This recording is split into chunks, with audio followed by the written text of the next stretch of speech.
स्वागत है इस खास चर्चा में। आज हम भारत के चुनाव आयोग मतलब ईसीआई द्वारा की जा रही एक बहुत ही महत्वपूर्ण प्रक्रिया पर बात करेंगे। ये आजकल काफी चर्चा में भी है। मतदाता सूचियों का विशेष गहन पुनरीक्षण यानी स्पेशल इंटेंसिव रिवीजन, या जिसे हम एसआईआर कह रहे हैं। हमारे पास इस पर कई तरह के स्रोत हैं, बिल्कुल ताज़ा न्यूज़ रिपोर्ट्स हैं, ईसीआई की प्रेस विज्ञप्तियां हैं, कुछ कानूनी विश्लेषण भी हैं, और हाँ, ये प्रतियोगी परीक्षाओं की तैयारी करने वालों के लिए भी काफ़ी काम की जानकारी हो सकती है। हमारा मकसद सीधा सा है, इस पूरी प्रक्रिया को मतलब एसआईआर को आसान शब्दों में समझना। ये है क्या आखिर? ये जो सामान्य वोटर लिस्ट अपडेट होता है उससे अलग कैसे है, क्यों ज़रूरी है, और हाँ, सबसे बड़ी बात, आजकल ये इतना विवादों में क्यों है? तो ठीक है, चलिए कोशिश करते हैं इसे परत दर परत खोलने की। तो सबसे पहले एकदम बुनियादी सवाल, ये एसआईआर आखिर है क्या? सुनने में लगता है वोटर लिस्ट अपडेट ही है, लेकिन ये विशेष और गहन क्यों? बिल्कुल सही सवाल है। देखिए, ये कोई आपका सालाना रूटीन अपडेट नहीं है, बिल्कुल नहीं। आप इसे ऐसे समझिए कि ये मतदाता सूची का एक तरह से महाअभियान है। चुनाव आयोग के मुताबिक इसका जो मुख्य उद्देश्य है वो ये पक्का करना है कि कोई भी योग्य नागरिक, मतलब जिसकी उम्र 1 जनवरी या जो भी वो कट ऑफ तारीख तय करे, उस दिन 18 साल हो चुकी है, वो सूची से बाहर न रह जाए। और साथ ही ये भी उतना ही जरूरी है कि कोई भी अयोग्य व्यक्ति, जैसे मान लीजिए किसी की मृत्यु हो गई है या कोई स्थायी रूप से कहीं और चला गया है, या फिर जिसका नाम गलती से 2 जगह दर्ज है, ऐसे नाम सूची से हटाए जाएं। और ये जो गहन शब्द है ना, वो यहाँ सबसे ज्यादा महत्वपूर्ण है। इसका मतलब है कि ये सिर्फ कागजों पर या ऑफिस में बैठकर नाम जोड़ने घटाने का काम नहीं है। इसमें जोर होता है घर घर जाकर सत्यापन करने पर, डोर टू डोर वेरिफिकेशन जिसे बोलें। घर घर जाकर, ओहो, मतलब ये तो बहुत बड़े पैमाने का काम हो गया फिर। तो इसकी प्रक्रिया क्या रहती है फिर? कैसे किया जाता है इतना बड़ा काम? हाँ, ये वाकई एक बहुत बड़ी और जटिल प्रक्रिया है, और ये काफी व्यवस्थित तरीके से, मतलब चरणबद्ध तरीके से होती है। सबसे पहले तो एक तय तारीख होती है जिसे क्वालिफाइंग डेट कहते हैं। उस तारीख को जो मौजूदा मतदाता सूची होती है उसे फ्रीज कर दिया जाता है। फ्रीज मतलब उसमें कोई बदलाव नहीं? हाँ, बिल्कुल। उस तारीख के बाद पुरानी लिस्ट में कोई फेरबदल नहीं होता। फिर नए रजिस्ट्रेशन के लिए या कोई सुधार करवाने के लिए विशेष फॉर्म जारी किए जाते हैं। इसके बाद शुरू होता है सबसे अहम और शायद सबसे मुश्किल चरण। चुनाव आयोग के कर्मचारी होते हैं जिन्हें हम बूथ लेवल अधिकारी या बीएलओज कहते हैं। ये अक्सर उसी इलाके के सरकारी या अर्ध सरकारी कर्मचारी ही होते हैं। अच्छा, जैसे शिक्षक या आंगनवाड़ी कार्यकर्ता? हाँ, बिल्कुल, जैसे शिक्षक, आंगनवाड़ी कार्यकर्ता, पटवारी वगैरह। तो ये बीएलओज घर घर जाकर जानकारी इकट्ठा करते हैं, नए वोटरों के फॉर्म भरवाते हैं, और जो मौजूदा नाम है सूची में उनका सत्यापन भी करते हैं कि वो व्यक्ति वहीं रहता है या नहीं, योग्य है या नहीं। इस पूरी कवायद से जो डेटा इकट्ठा होता है उसके आधार पर एक ड्राफ्ट सूची, मतलब एक मसौदा सूची तैयार की जाती है और उसे फिर सार्वजनिक किया जाता है। अच्छा, तो ये ड्राफ्ट सूची फाइनल नहीं होती, लोग इसे देख सकते हैं? नहीं नहीं, बिल्कुल नहीं, ये फाइनल नहीं होती। इसको पब्लिश करने का मकसद ही यही है कि आम लोग, राजनीतिक दल, बाकी सब लोग इसे देख सकें, जांच सकें। फिर एक तय समय दिया जाता है दावे और आपत्तियां दर्ज कराने के लिए, क्लेम्स एंड ऑब्जेक्शंस जिसे कहते हैं। दावे और आपत्तियां मतलब अगर किसी का नाम गलती से कट गया है या कोई गलत जानकारी छप गई है, या मान लीजिए किसी योग्य व्यक्ति का नाम सूची में है ही नहीं, तो वो अपना दावा पेश कर सकता है। और इसी तरह अगर किसी को लगता है कि सूची में किसी ऐसे व्यक्ति का नाम है जो योग्य नहीं है, तो वो उस पर आपत्ति दर्ज करा सकता है।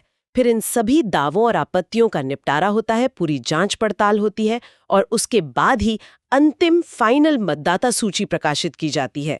जैसे अभी आपने देखा होगा, 1 अक्टूबर 2025 से जो दूसरा चरण 12 राज्य और केंद्र शासित प्रदेशों में शुरू हुआ है, उसमें भी प्रक्रिया शुरू होने से ठीक पहले आधी रात को पुरानी सूची को फ्रीज कर दिया गया था। ये तो काफी विस्तृत और एक तरह से पारदर्शी प्रक्रिया लगती है। लेकिन फिर भी एक सवाल मन में आता है, क्या चुनाव आयोग के पास इतना बड़ा कदम उठाने का, मतलब लगभग पूरी लिस्ट को ही नए सिरे से खंगालने का कानूनी अधिकार है?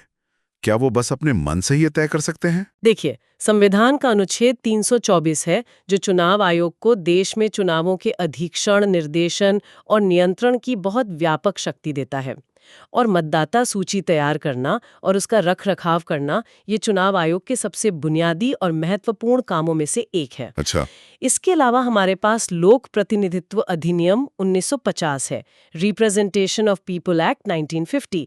इसमें मतदाता सूची कैसे तैयार होगी, कैसे उसे संशोधित किया जाएगा, उसकी शुद्धता कैसे बनाई रखी जाएगी, इन सब के लिए काफी विस्तार से प्रक्रिया और नियम दिए गए हैं। और जहां तक खास तौर पे एसआईआर की बात है, तो भारत के सर्वोच्च न्यायालय ने भी कई मामलों में ये साफ किया है कि मतदाता सूची का पुनरीक्षण कब करना है, कैसे करना है, ये तय करना चुनाव आयोग के अधिकार क्षेत्र में आता है। हाँ, ये जरूर है कि वो कानून के दायरे में रहकर ही काम करें।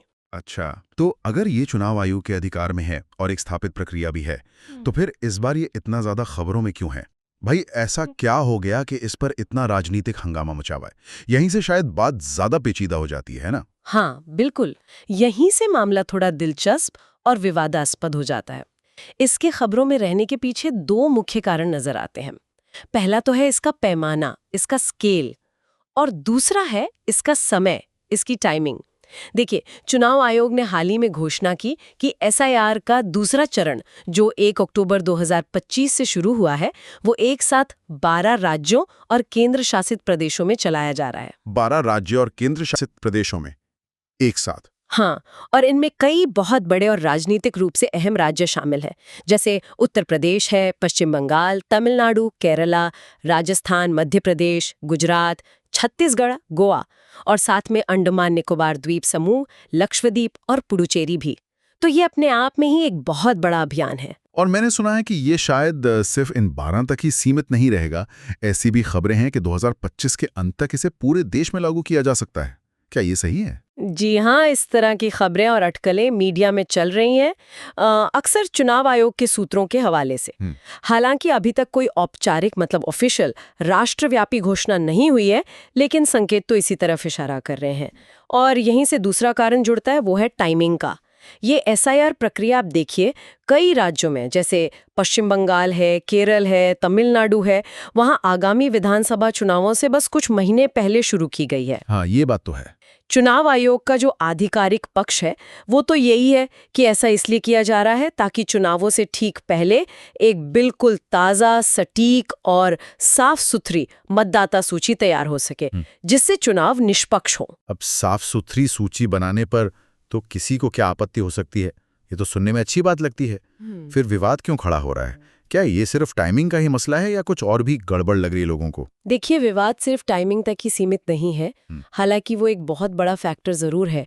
जो मुख्य चिंताएं हैं और जो आरोप लग रहे हैं वो ज्यादा गंभीर हैं। कई विपक्षी दलों ने तो खुलकर ये आरोप लगाया है कि एसआईआर का इस्तेमाल असल में मतदाताओं को दबाने के लिए, मतलब वोटर सप्रेशन के लिए किया जा सकता है। वोटर सप्रेशन मतलब वोट देने से रोकना? हाँ, एक तरह से।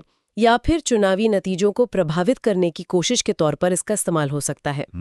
उनकी जो मुख्य दलील है वो ये है कि इस घर-घर सत्यापन की प्रक्रिया की आड़ में जानबूझकर उन समुदायों या वर्गों के मतदाताओं के नाम सूची से हटाए जा सकते हैं जिनके बारे में ये माना जाता है कि वो शायद मौजूदा सत्तारूढ़ दल या गठबंधन के पारंपरिक वोटर नहीं हैं। अच्छा। खासकर हाशिए पर रहने वाले समुदाय या अल्पसंख्यक समुदाय।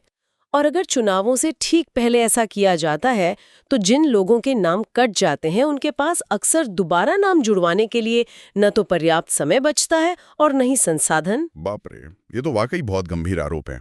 मतलब एक तरफ चुनाव आयोग कह रहा है कि ये निष्पक्षता और सटीकता के लिए जरूरी है, और दूसरी तरफ विपक्ष कह रहा है कि ये तो धांधली करने का एक तरीका हो सकता है। ऐसे में क्या अदालतों ने, खासकर सुप्रीम कोर्ट ने, इस मामले में कोई दखल दिया है? कोर्ट का क्या कहना है इस पर? हाँ, ये मामला सुप्रीम कोर्ट तक गया और इसमें बिहार का जो उदाहरण है वो सबसे अहम है। सुप्रीम कोर्ट ने सीधे सीधे एसआईआर प्रक्रिया पर रोक लगाने से तो इनकार कर दिया, जैसा हमने पहले बात की, क्योंकि ये चुनाव आयोग के अधिकार क्षेत्र में आता है। लेकिन अदालत ने इस प्रक्रिया में पारदर्शिता और जवाबदेही को लेकर बहुत तीखे सवाल जरूर उठाए और चुनाव आयोग को कई निर्देश भी दिए। क्या सवाल उठाए कोर्ट ने? कोर्ट ने पूछा कि भाई, आखिर चुनावों से ठीक पहले ही इतने बड़े पैमाने पर ये एसआईआर करने की जरूरत क्यों आन पड़ी? क्या ये काम थोड़ा पहले नहीं किया जा सकता था? अदालत ने वो दस्तावेजों वाले मुद्दे पर भी चिंता जताई थी। कुछ याचिकाकर्ता थे जिन्होंने आरोप लगाया कि सत्यापन के लिए कुछ खास तरह के ही दस्तावेज मांगे जा रहे हैं, जिससे गरीब लोग हैं या प्रवासी मजदूर हैं या जिनके पास दस्तावेजों तक आसान पहुंच नहीं है, उन्हें मुश्किल हो सकती है। ये सवाल भी उठा कि आधार कार्ड, जो आजकल लगभग सबके पास है, उसे पर्याप्त क्यों नहीं माना जा रहा, या उसको लेकर क्या स्पष्टता है। और वो बिहार वाला मामला तो बहुत सुर्खियों में था ना, जहां कहा गया कि करीब 65 लाख नाम सूची से हटा दिए गए। ये आंकड़ा तो सुनने में ही बहुत बड़ा लगता है, 65 लाख। बिल्कुल बिल्कुल। बिहार में जब सारा के बाद ये आंकड़ा सामने आया कि लगभग 6.5 लाख मतदाताओं के नाम सूची से हटाए गए हैं, तो इस पर जबरदस्त राजनीतिक बवाल हुआ और मामला सुप्रीम कोर्ट पहुंच गया। सुप्रीम कोर्ट ने इस पर संज्ञान लिया और चुनाव आयोग से कहा कि वो हटाए गए इन सभी 6.5 लाख मतदाताओं की सूची जिलेवार सार्वजनिक करे। सिर्फ लिस्ट नहीं, कारण भी। हाँ, सिर्फ सूची ही नहीं बल्कि हर एक नाम हटाने का ठोस कारण भी स्पष्ट रूप से बताया जाए, जैसे कि क्या उस व्यक्ति की मृत्यु हो गई थी, या वो स्थायी रूप से कहीं और चला गया था, या फिर उसका नाम एक से ज्यादा जगह दर्ज था, मतलब डुप्लीकेट एंट्री थी। अदालत का जोर इस बात पर था कि इतनी बड़ी संख्या में जब नाम हटाए जा रहे हैं तो ये प्रक्रिया पूरी तरह से पारदर्शी होनी चाहिए और न्यायोचित लगनी चाहिए। हालांकि ये बात भी ध्यान में रखने जरूरी है कि सुप्रीम कोर्ट ने बिहार में एसआईआर प्रक्रिया को पूरी तरह से खारिज नहीं किया था, बल्कि कुछ पहलुओं को तो उन्होंने मतदाता हितैषी भी माना, खासकर तब जब चुनाव आयोग ने ये साफ किया कि पहचान साबित करने के लिए 11 अलग-अलग तरह के दस्तावेज स्वीकार किए जाएंगे। लेकिन साथ ही अदालत ने इस पूरी प्रक्रिया को लेकर जनता और राजनीतिक दलों में जो एक विश्वास की कमी दिख रही थी, जो ट्रस्ट डेफिसिट था और जो चिंताएं उठाई गई थी, उन्हें बहुत गंभीरता से लिया और चुनाव आयोग को पारदर्शिता बढ़ाने के लिए कड़े निर्देश दिए। तो एक तरह से कह सकते हैं कि अदालत ने ईसीआई की शक्तियों को तो माना, लेकिन उसे ज्यादा जवाबदेह बनाने की कोशिश की। ये पूरी बातचीत सुनकर लग रहा है कि मुद्दा सिर्फ राजनीतिक बहस या आम नागरिकों की चिंता का ही नहीं है, बल्कि मुझे लगता है जो लोग प्रतियोगी परीक्षाओं की तैयारी कर रहे हैं, खासकर यूपीएससी की, उनके लिए तो ये एक बहुत ही अहम केस स्टडी है। हाँ, आप बिल्कुल सही कह रहे हैं। ये विषय यूपीएससी के सामान्य अध्ययन, मतलब जनरल स्टडीज के कई पेपरों से सीधे तौर पर जुड़ता है। जैसे किन-किन एरिया से? देखिए, सबसे पहले तो चुनावी सुधार, इलेक्टोरल रिफॉर्म्स। एसआईआर सीधे मतदाता सूची की सटीकता और शुद्धता सुनिश्चित करने के प्रयासों से जुड़ा है, जो भारत में चुनावी सुधारों का एक मुख्य फोकस रहा है। इसमें फर्जी वोटिंग रोकना, दोहरे नाम हटाना और ये पक्का करना कि सभी योग्य नागरिकों का नाम सूची में हो, ये सब शामिल है। हाँ, ये तो है। दूसरा, चुनाव आयोग की स्वायत्तता और शक्तियां, ACI's ऑटोनॉमी एंड पावर्स। ये मामला अनुच्छेद 324 के तहत चुनाव आयोग की शक्तियों और उसकी आज़ादी की सीमाओं पर रोशनी डालता है। आयोग ऐसे फैसले लेने में कितना स्वतंत्र है, उसकी प्रक्रियाओं की न्यायिक समीक्षा, मतलब जुडिशियल रिव्यू, किस हद तक हो सकती है, ये सब बहुत महत्वपूर्ण पहलू हैं। सही बात है। तीसरा, लोकतंत्र और मताधिकार, डेमोक्रेसी एंड फ्रेंचाइज। ये सीधे लोकतंत्र की बुनियाद से जुड़ा है, यानी यूनिवर्सल अडल्ट सफरेज, सार्वभौमिक वयस्क मताधिकार। क्या प्रक्रिया की जटिलताओं या प्रशासनिक खामियों की वजह से कोई योग्य नागरिक अपने वोट के अधिकार से वंचित रह सकता है? चौथा, संवैधानिक और शासन संबंधी मुद्दे, कॉन्स्टिट्यूशनल एंड गवर्नेंस इश्यूज। इसमें अनुच्छेद 324, आरपीए एक्ट 1950 जैसे कानूनी प्रावधान तो हैं ही, साथ ही पारदर्शिता, जवाबदेही, निष्पक्षता और प्रक्रिया के कारण लोगों के बाहर रह जाने का जोखिम, मतलब एक्सक्लूजन रिस्क जैसे शासन यानी गवर्नेंस के मुद्दे भी शामिल हैं। और एक और पॉइंट शायद। हाँ, पांचवा, राजनीतिक प्रशासनिक प्रक्रिया, पॉलिटिको एडमिनिस्ट्रेटिव प्रोसेस। एसआईआर को जमीन पर उतारने में केंद्र और राज्य सरकारें, राजनीतिक दल और जमीनी स्तर पर काम करने वाला प्रशासन, जैसे BLOs हैं, जिला निर्वाचन अधिकारी हैं, इनके बीच कैसा तालमेल बैठता है या कहाँ टकराव होता है, ये राजनीतिक प्रशासनिक प्रक्रियाओं को समझने का एक बहुत अच्छा उदाहरण है। और इसे याद रखने का वो आसान तरीका भी दोहरा देते हैं, जो शायद छात्रों के काम आ जाए। एस से स्पेशल यानी सामान्य से हटकर खास अभियान, आई से इंटेंसिव यानी गहन, घर घर जाकर जांच पर जोर, और आर से रिवीजन यानी सूची का बड़े पैमाने पर संशोधन। तो संक्षेप में कहें तो विशेष, गहन पुनरीक्षण, एक खास अभियान के तहत घर-घर जाकर मतदाता सूची का व्यापक और गहन संशोधन। ठीक है? बिल्कुल सही। अब जरा उन मुख्य मुद्दों और आलोचनाओं पर थोड़ा और गहराई से बात करते हैं जिनका जिक्र हमने बीच-बीच में किया है, क्योंकि असल बहस तो इन्हीं के इर्द-गिर्द घूम रही है। हाँ, जरूर। इन आलोचनाओं को समझना बहुत जरूरी है, क्योंकि इनका असर सिर्फ प्रक्रिया पर ही नहीं पड़ता, बल्कि पूरी चुनावी प्रणाली में लोगों के विश्वास पर भी पड़ता है। पहला और सबसे बड़ा मुद्दा है समय का चुनाव, यानी टाइमिंग। यह सवाल बार बार उठता है कि भाई चुनाव से ठीक पहले ही इतने बड़े पैमाने पर पुनरीक्षण क्यों? हाँ, ये बात तो है। आलोचक कहते हैं कि मतदाता सूची को अपडेट रखना तो एक लगातार चलने वाली प्रक्रिया होनी चाहिए। इसे ठीक चुनावों के मुहाने पर करने से ये शक पैदा होता है कि कहीं इसका असली मकसद राजनीतिक फायदा उठाना तो नहीं, कहीं ये जानबूझकर कुछ खास वर्गों को निशाना बनाने के लिए तो नहीं किया जा रहा। ये सवाल प्रक्रिया की निष्पक्षता पर सीधा सवालिया निशान लगाता है। और दूसरा मुद्दा? दूसरा है दस्तावेजों का बोझ और बाहर होने का जोखिम, exclusion risk and documentation burden. देखिए, चुनाव आयोग भले ही कह रहा हो कि जो पुराने वोटर हैं, जैसे जो 2003 से पहले से रजिस्टर हैं, उन्हें ज्यादा नए दस्तावेज नहीं देने होंगे, लेकिन जमीनी हकीकत कई बार ज्यादा जटिल होती है। जब बीएलओ घर घर सत्यापन के लिए जाते हैं और अगर कोई व्यक्ति उन्हें घर पर नहीं मिलता, मान लीजिए कोई प्रवासी मजदूर है या दिहाड़ी पर काम करने वाला है जो दिन में घर पर नहीं रहता, हाँ, ये तो हो सकता है। या फिर अगर मांगे गए खास दस्तावेज जैसे निवास का कोई प्रमाण किसी के पास उस वक्त मौजूद नहीं है, तो उनका नाम सूची से कटने का खतरा बन जाता है। ये चिंता खास तौर पर गरीब तबकों, आदिवासियों, दलितों या घुमंतु समुदायों के लिए ज्यादा होती है, जिनके पास अक्सर दस्तावेजों की कमी होती है या जो इन प्रशासनिक प्रक्रियाओं में उलझने से कतराते हैं। ये वाकई एक चिंता की बात है। और तीसरा मुद्दा पारदर्शिता का था। हाँ, तीसरा है पारदर्शिता और हटाए गए नामों का मुद्दा, ट्रांसपेरेंसी एंड डिलीशंस। जब बिहार जैसे राज्य में 65 लाख नाम हटाए जाते हैं, तो ये सिर्फ एक आंकड़ा नहीं रह जाता, ये लाखों नागरिकों के वोट देने के अधिकार का सवाल बन जाता है। अगर नाम हटाने के कारण साफ साफ सार्वजनिक रूप से उपलब्ध नहीं है और आसानी से समझे जाने लायक नहीं है, तो पूरी प्रक्रिया पर शक पैदा होता है। सुप्रीम कोर्ट ने इसी पारदर्शिता की तो मांग की थी कि कारण बताओ, लिस्ट सार्वजनिक करो। इसके बिना ये डर हमेशा बना रहेगा कि कहीं मनमाने ढंग से तो नाम नहीं काटे जा रहे हैं। सही बात है। और राजनीतिक पक्षपात का आरोप। चौथा मुद्दा यही है, राजनीतिक पक्षपात का आरोप, एलिगेशंस ऑफ पॉलिटिकल बायस। राजनीतिक पक्षपात का आरोप लगना बहुत स्वाभाविक है, खासकर जब ये चुनावों के इतने करीब हों। विपक्ष हमेशा ये आरोप लगा सकता है और लगा भी रहा है कि सत्तारूढ़ दल चुनाव आयोग का इस्तेमाल करके अपने विरोधियों के वोट कटवा रहा है। अब चाहे ये आरोप सच हो या ना हो, ये धारणा बनना ही चुनाव आयोग जैसी संवैधानिक संस्था की विश्वसनीयता को चोट पहुंचाता है और चुनावी प्रक्रिया में जनता के विश्वास को कम करता है। और आखिरी मुद्दा शायद क्षमता का है। हाँ, पांचवा है क्षमता और लॉजिस्टिक्स की चुनौतियां, कैपेसिटी एंड लॉजिस्टिक्स चैलेंजेस। जरा सोचिए, भारत जैसा विशाल और विविधता वाला देश है, खासकर उत्तर प्रदेश जैसे बड़े राज्यों में घर घर जाकर करोड़ों मतदाताओं का सत्यापन करना कोई आसान काम नहीं है। ये पहाड़ जैसा काम है।